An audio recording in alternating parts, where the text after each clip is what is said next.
The president got rushed out, a Secret Service agent took a round, that saved his life, the guy got tackled outside the ballroom, never made it in. And within about an hour, half the internet had already decided who did it. Iran, obviously, right? A lot of this doesn't add up. Number one, did you see the video of when the shots are being fired outside this ballroom? So he never even got close to Trump or to any luminary inside. But the first guy that gets pulled off stage was J.D. Vance. I watched that and go, what's going on? I mean, where was his Secret Service detail? He's supposed to be the first guy off the stage, not number two. I mean, it was like a 30-second delay. That's Johnson. And notice what he's not saying. He's not saying Iran did it. He's not saying he knows who did it. He's just saying, look at the details. Something doesn't sit right. Now, I'm going to tell you who actually did it, because we know. His name is Cole Allen. He's 31, he's a teacher from California, and his manifesto targeted Trump administration officials. Trump himself said that night, quote, "I don't think it had to do anything with Iran." So no, not Iran. But here's the question nobody's actually asking. And it's a bigger question than the shooter. What kind of White House is this? In week 9 of a war with no exit, that a guy with a manifesto and a shotgun can get that close to the entire line of succession? That's the question. And I'll tell you what, Larry Johnson spent 90 minutes this morning answering it. Not about the shooter, about the war room, about what's actually happening inside that building. What he said should be in every front page in America right now. It's not. So?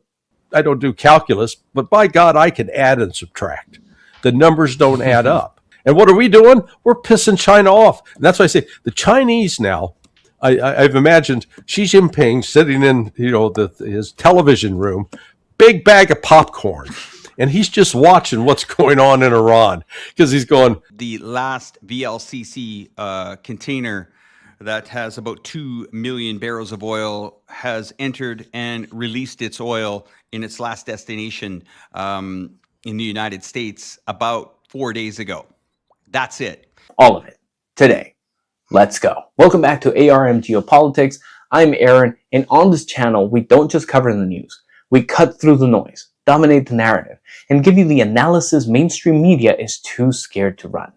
Vigilance is our shield, truth is our weapon. Let's get into it. Alright, so Sunday morning, April 26th, hours after the shooting, Larry Johnson hops on a live stream in Las Vegas with Cyrus Jansen and a financial analyst named Alex. And for the next 90 minutes, he breaks down this war in more detail than anything I've seen on any platform in 9 weeks. Quick housekeeping before we dive in. Cyrus, the host, has pretty clear sympathies toward Beijing's worldview. I'm telling you that up front. Alex is a derivative trader, 20 years in oil markets, sharp observations, but some framing I'll flag when we get to it. Standard operating procedure here. Every number gets checked, every claim gets sourced, you know the drill. So, let's start with the shooting first, because Johnson said some things worth addressing directly. Then we'll get to the stuff that actually matters. What struck me watching this stream is that Johnson opens with the shooting, and honestly, some of his questions are fair. Then he pivots, and what comes out next is the most detailed military reality check I've heard from anyone in 9 weeks of this war. And then there's the economic piece, which is where, and I'll be honest here, I started getting that pit in the stomach feeling. Because the math on the oil side isn't speculation. It's arithmetic. And arithmetic, unfortunately, doesn't care about your politics or mine. So 3 things, and they all connect. And the connection is the story, not any single piece of it. So let's start where Johnson starts, the night of the dinner. So Johnson leads with the shooting. And look, some of what he has to say is speculative. But some of it is actually just A guy who spent 23 years in intelligence, asking the questions that security professionals ask. A lot of this doesn't add up. Number one, did you see the video of when the shots are being fired outside this ballroom? So he never even got close to Trump or to any luminary inside. But the first guy that gets pulled off stage was J.D. Vance.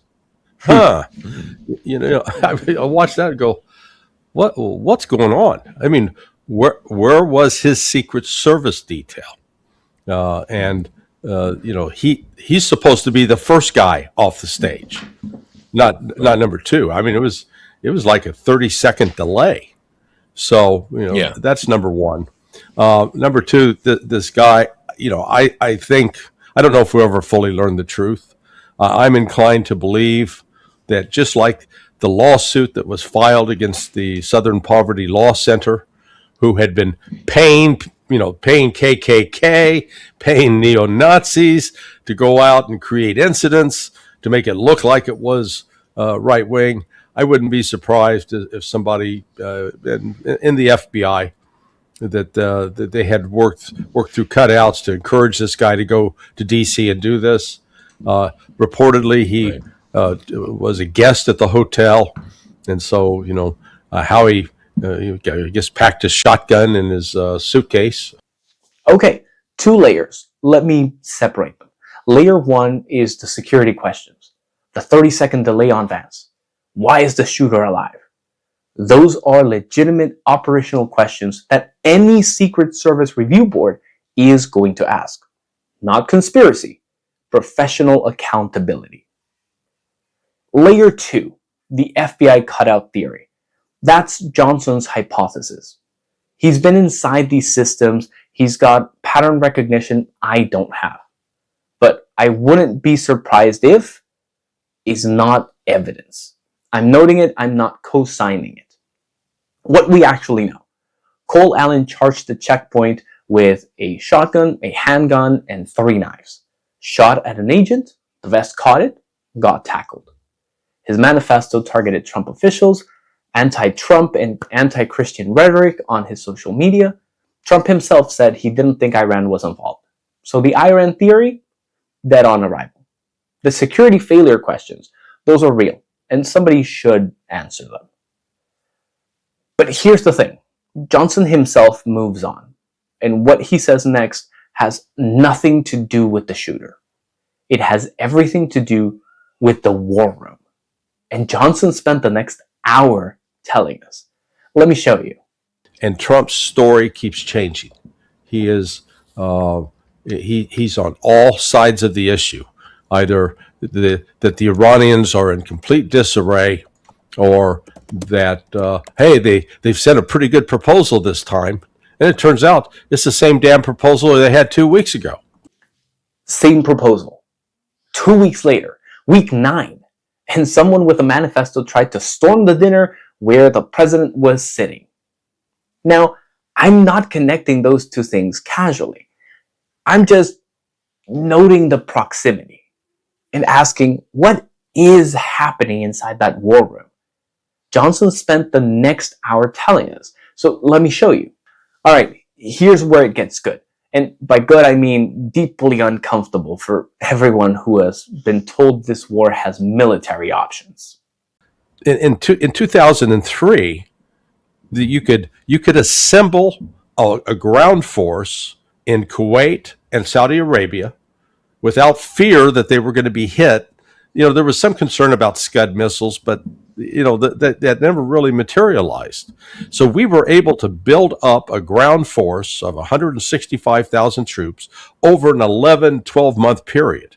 Because, we don't have that Star Trek teletransporter where you can just say, beam them up, Scotty, and just move them instantaneously from point A to point B.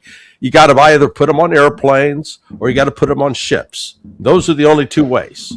And airplanes, actually, we look at the C-17s, those are big, they're seemingly big. But in terms of carrying a combat load, so soldiers that are fully loaded out for combat, they can only carry 120. So then you have to start using commercial airline services, commandeer the aircraft from, American Airlines and United Airlines, etc. So first is the problem, how are you going to move those troops? Second, do we even have those troops? I mean, right now, the force of the United States Army is 452,000. I think the Marine Corps is somewhere around 120,000. So we've got actually limited number of soldiers. But then the question is, where do you assemble them? Where are you going to place them physically to be prepared to launch a ground operation into Iran? Because you've got to say now that with the era of ballistic missiles, cruise missiles, and drones, something that these did not exist 23 years ago like they do now. We're in a completely different tactical environment. All right, so the 2003 comparison. Let me make this visual for y'all. 2003, you park 165,000 troops in Kuwait for 11 months. Nobody shoots at them while they wait, no drones, no precision ballistic missiles aimed at staging areas. We had the luxury of safe ground and time. 2026, all 13 US bases in the region were hit. Some hit badly enough that the troops had to be moved to hotels. So where exactly do you stage this theoretical ground force? Kuwait? Hit. Qatar? Hit. Bahrain? Hit. The staging area that made 2003 work doesn't exist in 2026. And that's before we even get to what would protect those troops while they're assembled. Which, spoiler, is the part where Johnson pulls out a number that made me actually pause the stream. Johnson does this math live on a Sunday morning stream. Frankly speaking, it's more honest than anything the Pentagon has said publicly in 9 weeks. And they said, well, we'll just put up our Patriot missiles and our THAAD missiles. We're out of those. I mean, I can't. Was it the Wall Street Journal or CNN? They put out a report the other day saying they depleted 50% of the stock. Yeah. Nonsense. Yeah. Here are the numbers. The total number of PAC-3 missiles that were produced for the Patriot missile system as of December 31st, 2025, 4,620. Lockheed Martin is making roughly, let's give them 60 of those a month. So we've got now another 180 to add on to that. When those are used operationally in the field, if there's a missile fired at a Patriot that's coming where a site where a Patriot battery is defending, the Patriot battery will fire a minimum of 2 missiles. Now, we know that the Patriot has been used in Ukraine, and the estimate there is about 1,000 that were employed. Okay, so take your 4,600, subtract 1,000 off of that. In the course of the 4 years, Russia's fired over 12,000 missiles. Okay, so the Patriots have only been used, here or there, but that's exhausted. And so now we're down to, let's say, 3,000, let's call it 3,800. That means that if Iran fires a little over 1,600, 1,700 missiles, that's going to exhaust the PAC-3. Well, how many tactical missiles, has Iran fired over the last, the first 5 weeks of the war? About 4,000. So see, I mean, I don't do calculus, but by God, I can add and subtract. The numbers don't add up. Okay, let's actually do this on screen together.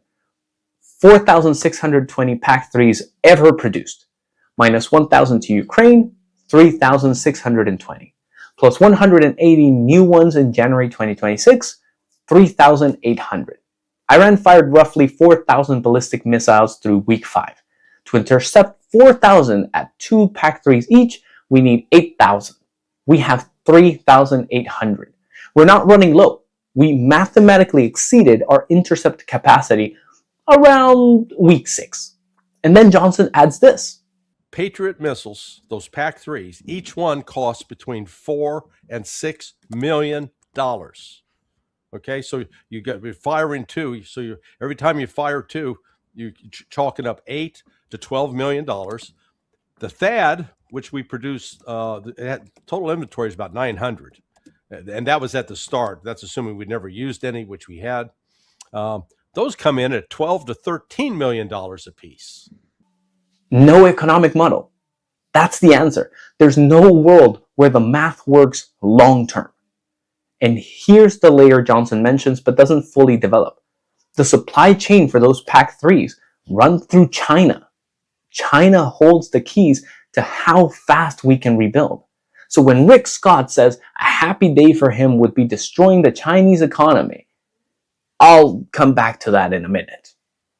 So no air defense, no staging area. What are the options then? Johnson walks through them. And watching each one collapse in real time is something.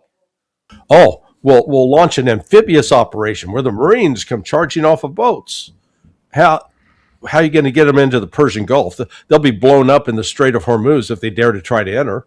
In fact, that's the other point. We got these 3 carrier strike groups out there. Ooh, except we're keeping them about 600 to 700 miles offshore because of the Iranian missile threat with drones that are both underwater, surface level, and in the air. So this naval force that used to be able to project power 23 years ago can't do the same now, because if it gets too close to shore, they're very vulnerable. So we've got to say, okay, our naval power, you can't use that. Ground force, I'll tell you what, let's drop paratroopers in on Karg Island. That'll work. Okay, you're going to need about, let's say there are about 15,000 Iranians on that island. So let's say we want a force of 2,000. Well, to drop them in, you're going to need 22 C-130Js. So, I mean, this is, I keep talking about the actual logistics. Look at what's required to put troops on the ground, and not just get them there, sustain them. Because if you start firing at somebody, you run out of ammunition and you got to get a reload. So how do you get that reload there? And, we're about 2 weeks from the temperatures in that entire area, from the Persian Gulf going west, particularly in Saudi Arabia, Qatar, you'd be better off inside a pizza oven. I mean, it gets up to 120 degrees Fahrenheit, 60 degrees Celsius. And so when you're in that kind of temperature, your troops, you got to have water. If you don't have water, man, you die. They dehydrate quickly. So, like I said, the logistics problems keep piling up, and any possibility of a ground operation from here forward, it becomes more difficult, almost impossible. Now, I appreciate how Johnson does this. He's not dramatic about it. He's methodical, like a mechanic going through a checklist and going, nope, nope, nope, nope, also no. Option A, ground assembling in region. No safe staging area. Option B, carriers move in close, 600 to 700 miles offshore. Any closer and they get hit. Option C, amphibious landing through the strait. Gets blown up before arrival. Option D, paratroopers on Karg Island. 2,000 troops versus 15,000 defenders. In June, in 120-degree heat, sustained by 22 planes with no air defense to protect the supply runs. And the heat thing, I want to make sure this lands. 120 Fahrenheit is not a footnote. Without constant water resupply, troops die. Water resupply needs air corridors. Air corridors need air defense. Air defense, we've established, doesn't exist. The whole thing is a logic loop that collapses at every single point. This is physics. Physics doesn't do press briefings. And what are we doing? We're pissing China off. And that's why I say the Chinese now, I've imagined Xi Jinping sitting in his television room, big bag of popcorn, and he's just watching what's going on in Iran, because he's going, hey, is this sweet or what? That image. Hold on to that image. Now, Senator Rick Scott of Florida, my home state, said on record that a, quote, happy day for him would be destroying the Chinese economy. Now, Senator, respectfully, the rare earth materials in every PAC-3 seeker we're running out of? Processed in China. You cannot simultaneously destroy China's economy and rebuild your own missile stockpile. Those goals are mutually exclusive. That's not political commentary. That's a supply chain diagram. While Senator Scott was having his hypothetical happy day, Xi Jinping was apparently having a real one with popcorn. Which brings me to the part of the story that I think is going to hit the hardest. Because the military piece, that's generals and war rooms. What comes next is grocery stores and gas stations. And the clock on that piece started ticking 2 months ago. Okay, everything we just covered, that's the world of generals and Pentagon briefings. What comes next is the world of your gas station, your grocery store, your summer airline ticket. And it's not coming. It's already here. You just haven't felt it yet. Exactly. Let me let me extend some information on that. So the oil shock is here. And as Cyrus was talking about, actually the last VLCC container that has about 2 million barrels of oil has entered and released its oil in its last destination in the United States about 4 days ago. That's it. Now, if we estimate, as Cyrus is saying, we're out. That's it. Everything seems normal right now. Back when it hit Thailand, what was that, 14 years ago now? I can't remember. The start of it is you're sitting there at the beach, and all of a sudden the water starts pulling away, and it's tranquil. There's no noise or visual alarming event. You just see this water disappearing, receding. And hey, this is great. Look at all the extra beach space we have. Yeah. And then boom, all of a sudden, here comes the water. And then it's in a moment. It just overwhelms you. And I think we're going to see the economic equivalent of that. That's what we're witnessing right now. 4 days ago, the last pre-war tanker arrived. And here's why the timing works the way it does and why you haven't felt it yet. Tankers travel at roughly bicycle speed. Alex makes this point, and it's generally the most useful image in the whole stream. Middle East to US Gulf Coast is about 6 weeks at sea, which means everything arriving in US ports right now left the Persian Gulf before February 28th. The war closed its tap in February. The pipe kept draining, and now the pipe's empty.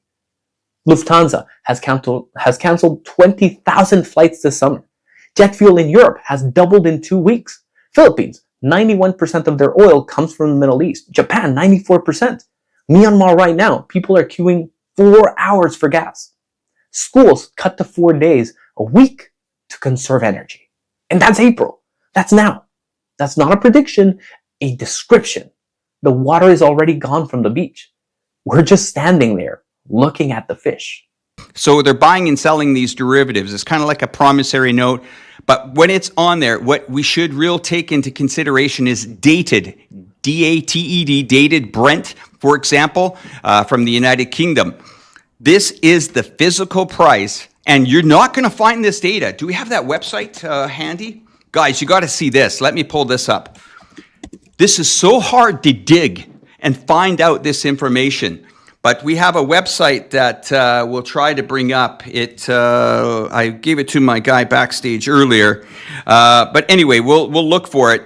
But I want to bring it up because this really answers your question, Larry. It shows the calendar months, and we might even have a graph here. Do we have a graph of that at 1:30? Okay, have a look at this, Larry. On the screen now, you'll see it. Physical delivery, paper markets. Paper markets are absolute BS.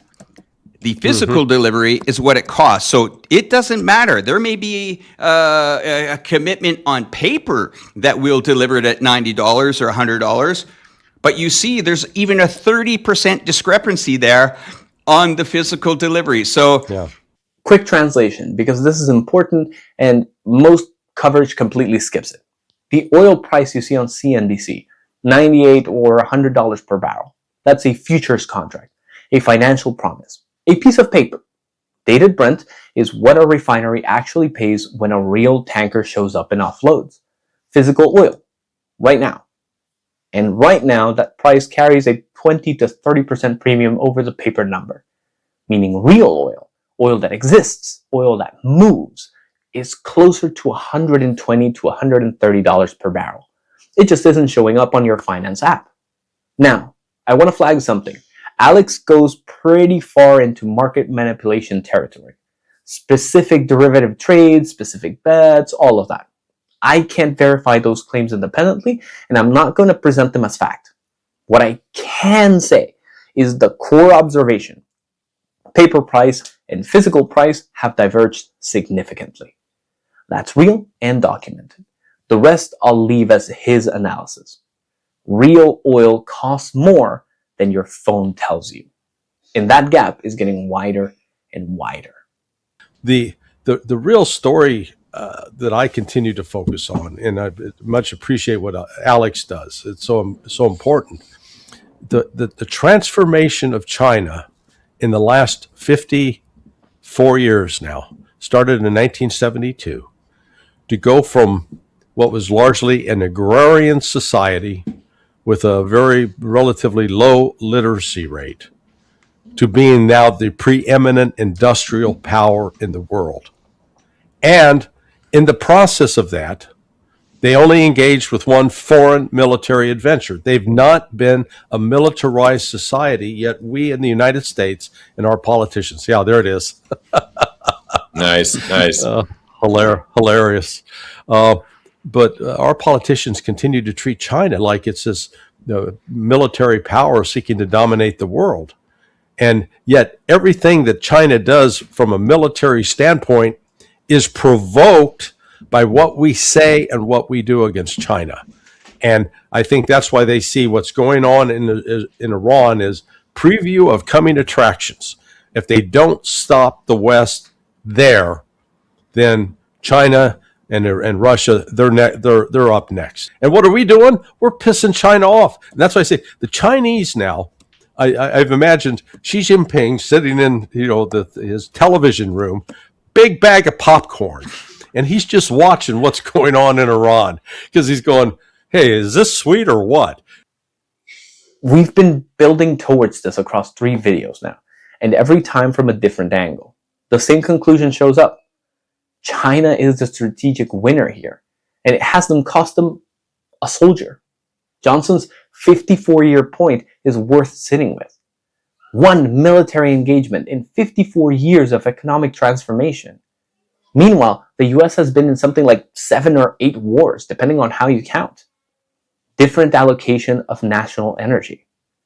And in 2026 specifically, UAE has signed 24 new trade deals with China this past week alone. Canada, UK, South Korea, Ireland, Spain, all sending leaders directly to Beijing. The popcorn bag is getting bigger and bigger. But here's the question that actually matters. Is there a way out of this? And if so, why isn't it happening?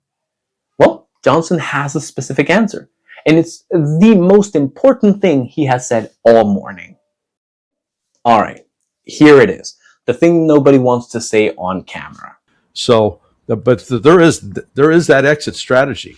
Now, this time though, Iran, it comes with a price tag. You're going to return all of our frozen assets. You're going to lift all sanctions, and we're going to work with Oman, and we're going to charge an entry-exit fee in and out of the Persian Gulf in order to raise the cash to repair all the damage that you've done to us. But that deal is there to be had. The problem is Israel doesn't want it because, look, this has never been about Iranian nuclear ambitions for a nuclear weapon. Guys, Iran is 2 weeks away from having a nuclear bomb. 2 weeks away. And then it's the same message for 30 years. And he finally found a U.S. president that was going to go and take the bait and go and start a war with Iran. But like I said, Morani said, hey, take Kark Island if you want. Actually, I think Iran is actually very open to that. Hey, you want to send U.S. troops in the ground into Iran? Okay, let me be very careful about how I frame this because this matters. There is a deal framework. Iran has stated public terms. Return frozen assets, lift sanctions, Hormuz toll fees, uranium transparency. That's not secret diplomacy. That has been reported by the AP, by Reuters, and Britannica's live war tracker as of this morning. The question of why it hasn't happened, Johnson points to Israeli opposition. I'm not going to say Israel controls American foreign policy. What the documented record shows is decades of Israeli government advocacy against any Iran agreements. The JCPOA in 2015, every negotiation since. The advocacy has been effective. Whether you call that control or influence is a distinction worth keeping. What I will say, from an America First position, the criteria for evaluating any deal should be American national interest. Full stop. Not any other country's 30-year strategic objective. Does this deal stop the depletion of American missile stockpiles? Does it prevent an economic shock that hits Ohio and Texas and Florida? Those are the questions. If the answer is yes, the deal deserves serious consideration. That's competitive restraint. That's America First applied honestly. I want to go back to where we started. A man with a manifesto tried to storm the dinner where the president was. We know who he was. We know his motive. We know it wasn't Iran. But here's what we know now about the building he was trying to get into. Inside, a president who told reporters he's only been doing this 6 weeks and then got corrected that it's been 9. Who said he won't fly to Pakistan for peace talks because it's too expensive, while spending $70 billion on the war, adding $1 trillion to the debt in 77 days, and heading towards an oil shock that will cost Americans far more than any plane ticket. Outside, a military with no viable ground option, no safe staging area, no air defense to protect either, and carriers sitting 600 miles offshore. In the shipping lanes, the last pre-war tanker arrived 4 days ago. In Beijing, a government holding the supply chain keys to the weapons America needs to rebuild, watching all of this with what Johnson describes as popcorn. These aren't separate stories. This is one story about what happens when a country starts a war it didn't plan to finish, against an enemy it underestimated, while the one competitor that actually matters watches and waits. The man with a manifesto is a symptom of a country under enormous pressure. The war room is where that pressure originates. And the only people giving you an honest accounting of that war room right now are the ones who aren't on the official payroll. So here's where we land. Johnson got the calls right today. No military solution, the logistics confirm it. Economic clock? Real. Running. 30 days from your grocery store. Exit deal? Exists, being complicated by factors that aren't purely American national interest. Where I draw the line, I didn't endorse the FBI cutout theory. Still don't. The shooter's identity and motive are documented and don't support that speculation. Alex's broader market manipulation claims went further than what I could independently verify. I noted that live. The documented record is damning enough on its own. It always is. This country has course corrected from positions that looked worse than this. Vietnam ended. Afghanistan ended. Not because those wars were won, but because Americans got honest information and said, enough.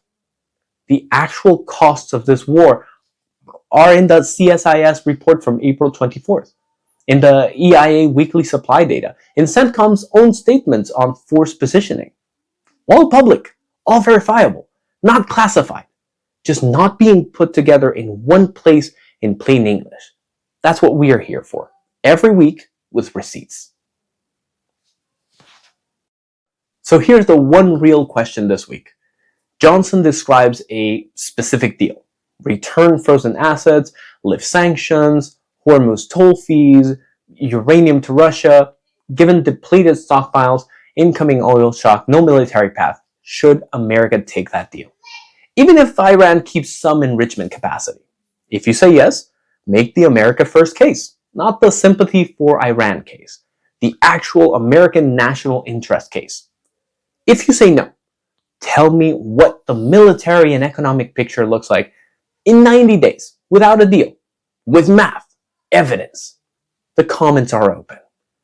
And if these 3 videos have been building you something you couldn't find anywhere else, subscribe. Because next week, we're doing the one we've been building towards. Sachs' history, Mersheimer's realism, Sihano's geography, Johnson's military math, all in one room.